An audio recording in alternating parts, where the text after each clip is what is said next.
welcome to series of WAIPA short interviews with representatives of investment promotion agencies. My name is Bostjan Skalar and I'm the Executive Director of World Association of Investment Promotion Agencies, WAIPA. The purpose of these interviews is of course to get an overview how IPAs all around the world are responding to COVID-19 crisis, what measures they are taking and what actions they are planning for post-COVID-19 era. So today it's really my sincere pleasure to have with me Ms. Taliya Minullina. She's a government member of the Republic of Tatarstan, the Russian Federation, and also Chief Executive of Tatarstan Investment Development Agency, TIDA. So welcome, Taliya. My first question to you is, so what's the current situation in Russia and particularly in Tatarstan, and what measures are being taken to alleviate the impact of COVID-19 on the economy? Hello, very warm welcome to everyone. First of all, to you, Bostjan, and to all of the members of WAIPA, and maybe some people who are interested and are listening and watching us. What I would love to say is about the statistics. In Russia, we have for today, the 22nd of May, we have 317,000 people with positive COVID. Unfortunately, only 1/3 of them recovered for now, and 3,000 people died in the country. As for Tatarstan Republic, we have 4 million people living here. So we've got 2,500 people with positive COVID, and half of them have already recovered. This is like really good news. And unfortunately, 9 people died. So the number of deaths is not that big for today. And as for Russia, on the 11th of May, we had about 11,600 people, newcomers to positive COVID. And this was the top that we had on the 11th of May. Since 11th of May, we've got the negative trend, so it's going down, and every day it's less and less. So now it's about 10 days after the top. So today it's about 8,500 people.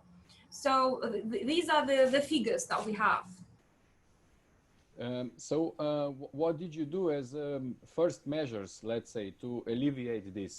Your first reaction, I mean, really in a short term, how did you assist, let's say, to investors? How did you assist to government to overcome these difficulties?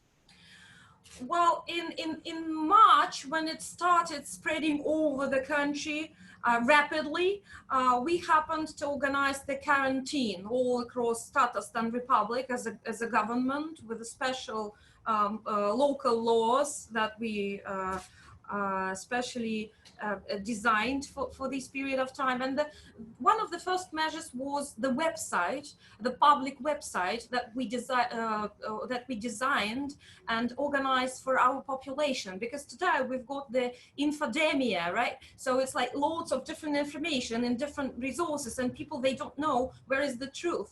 And this was very important for us to show them the real situation, what's going on at the moment. And this website is called Help, but in Tatarstan local language, in Tatar language. We made the very wide mass media about like press conferences about this website, so that people can enjoy the real situation information. Second important thing, we designed a special application. This is a special services for population, because we asked them to stay at home. They need some time to go out for some reasons. So we designed 10 special reasons, and with the special system, they applied with the number of reasons that they want to go out and we actually understand with the help of that system where that person live and where is the point he wants to travel to go to. And with a special AI system, we happened to balance the number of people outside who go out, and this helped us to prevent the crowds in the streets. The third thing that was really important is we organized the lots of online courses and online trainings with the help of McDonald's companies and other companies for small cafes and restaurants, for them to deliver the food to people to their homes and houses. Because today that was not really popular in Tatarstan as well as in Russia. Was just people, they try to go outside instead of getting the food online. Delivery services. So and this actually measured it. It has two reasons. First of all, to provide population with food and with the security purposes, so that they can stay at home. And second, of course, to help those businesses, cafes and restaurants, the small, medium businesses, to survive in this period, because everything was closed. And it's still closed actually. So it's the only way they can they can act, they can live as businesses. Then the next measures that we started to do is the online conferences with the entrepreneurs to understand what problems do they have. And the problems were really very classical problems with the usual crisis problems. These are the salaries payments. These are actually the tax payments, but the salary payments will be number one, and then the renting payments as well. Mm-hmm. So these are the two big problems that they actually face. For some of businesses, like they faced another problems, but the majority of them, they have the same. So we organize 1 or twice a week the online conferences for thousands of entrepreneurs, with the president of Tatarstan involved into that process, so that they can ask questions and get the right answers. And we try to communicate as much as possible with all businesses to understand how we can react to that, because once you don't have any communication, there will be no idea of what we can do. And then we started to analyze what do we have for pandemic, actually for the number of increasing people with COVID-19, and we managed to equip all medical actually all medical objects, healthcare objects, hospitals, with the right equipment, with the right number of people, specialists, with the pharmaceuticals, with everything. So we don't have any problem in this area. And so we analyzed it and we understood that it's okay, we are ready for that. Second, what we understood, that we are not ready for the number of masks that we are in need of. And that was a real challenge for us. Today in Russia, we have 4 plants that produce raw materials for masks. And 2 out of all that are located in Tatarstan. Oh, previously, yeah, and this was the time when they doubled the volume of production, of course, because everyone, like, it's in a high need now, and they doubled it, and moreover they started to produce masks, because previously they only produced the raw materials for masks, and they used to sell it like that. But now the situation pushed them to the mask production. So the production of masks we do have today, and we produce today 15 million of masks per month in Tatarstan. 15 million because 80 clothing manufacturers plus large-scale enterprises who had previously no connection to clothing manufacturing, the ones who are petrochemicals, machinery building, they started to produce. Mm-hmm. So in general, we have 15 million masks per month production, and 50 enterprises producing sanitizers and hygiene gels. And what is also important is, like, one of the enterprises who used to produce the sanitizers, and they always used to do that before, and it is called Smell. They actually increased in 15 times. 15 times, can you imagine that? And this is a really very big challenge for the enterprise, because they also have to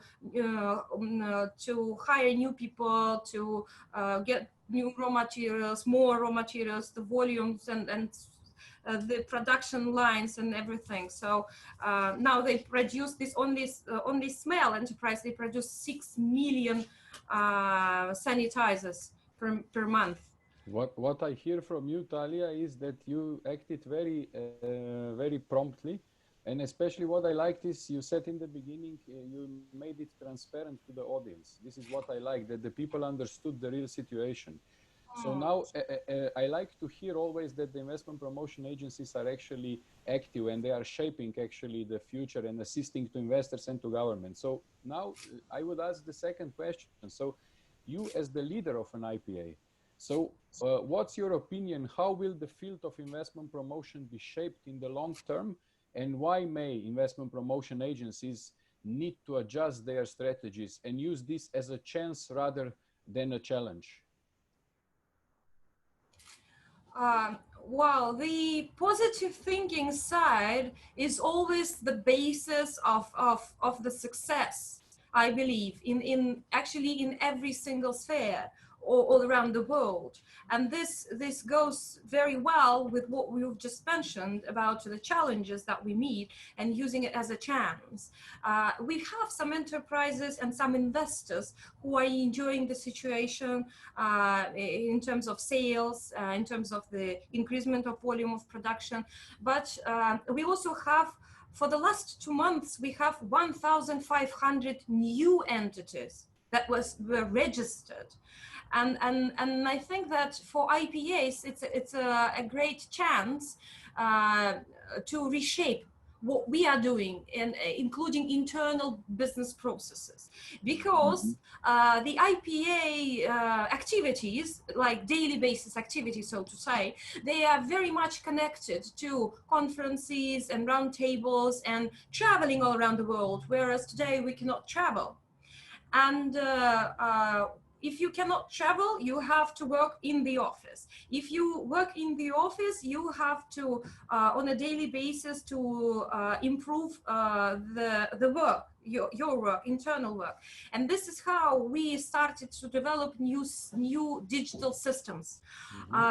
First system that we started to do as an internal project of our IPA and for Tatarstan is the system of monitoring of investment projects online, so that the investors can follow what's going on with their projects, if it's a public-private partnership, or we are like working with him very hard on a daily basis, so that he can do it as GHL, you know, so that he can be registered in that system and can understand who is responsible for what every single stage of the project. And this is the system that we try now to connect to our government system, because the systems like CRMs and like others, they already exist.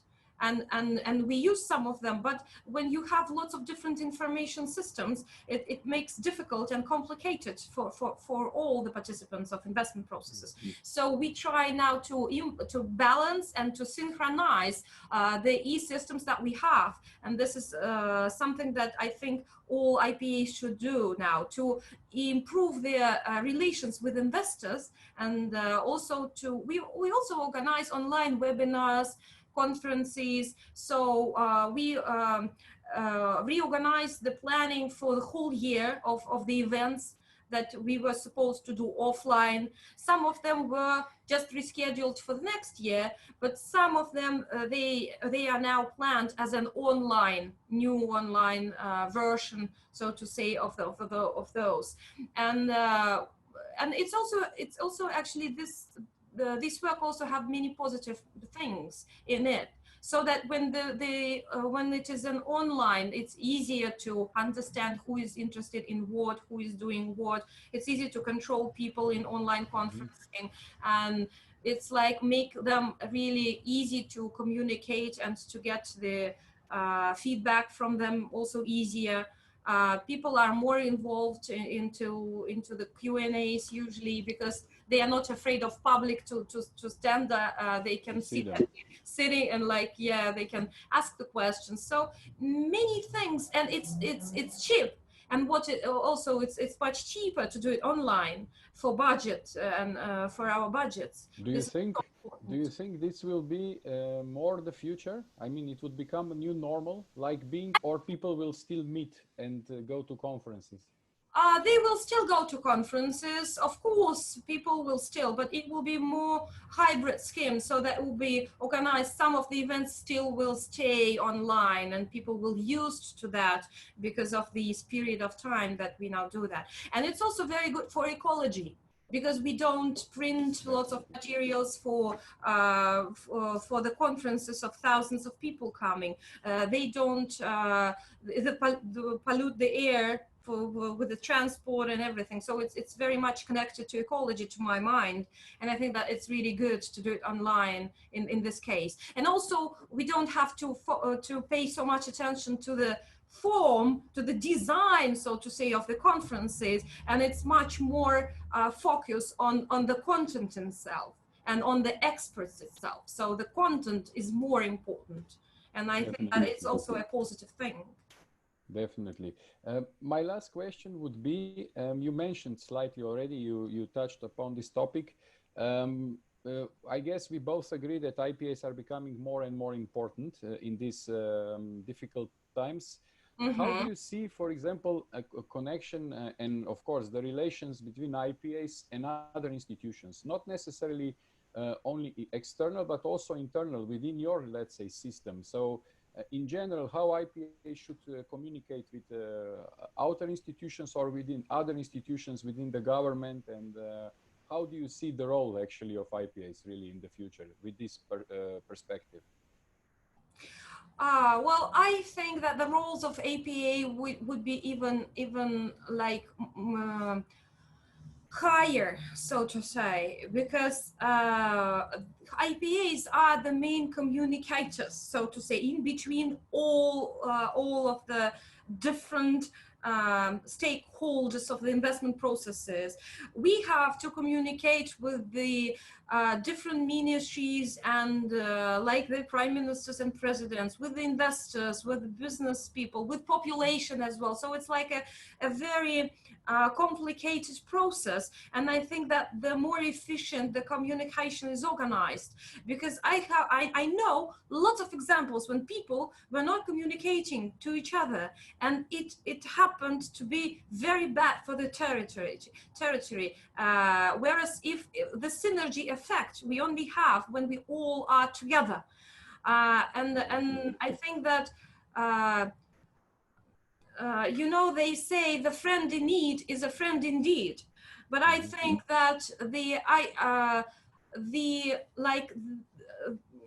I think the IPAs are very important for investors in need now, and now we have the special role to help investors and businesses to be sustainable in this very situation, and maybe not to change so much the investment plans, because now what they started to do, they start to, of course, to reduce the number of investment.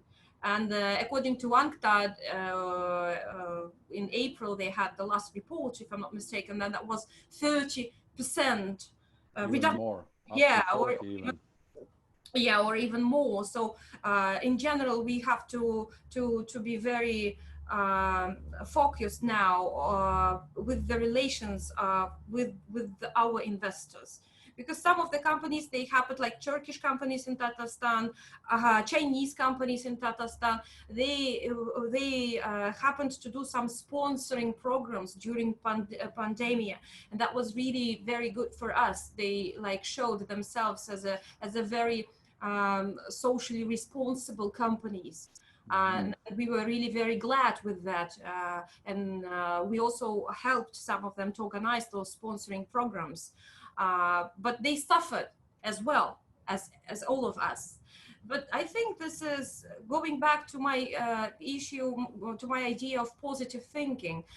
Only positive thinking can lead to the success. So in any situation, the most important thing is positive thinking and collaboration.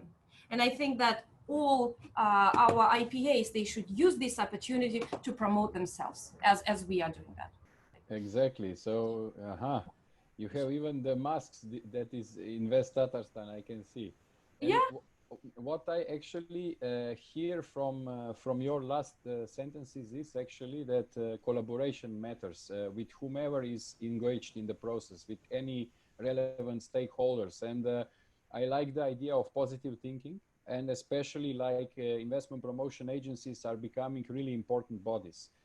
So I do thank you actually for your interview. I do not doubt that under your leadership, there will be success in Tatarstan and wider in Russian Federation. If you need any assistance from our side, from WAIPA, please feel free to reach us out. And we always count for your support as one of our long-term members. So thank you so much. And I would also like to thank to audience, to listeners who will get a lot of positive insights from this interview. And please watch us, stay tuned, and follow us in our social media, and follow us in our website, and read our papers that we are trying to produce in the favor of IPAs and in the favor of, let's say, governments, and in the favor of as well, of course, business community as our clients. So thank you all. And Taliya, again, thank you so much. Thank you very much. It was my pleasure. Being with us. And stay healthy and safe.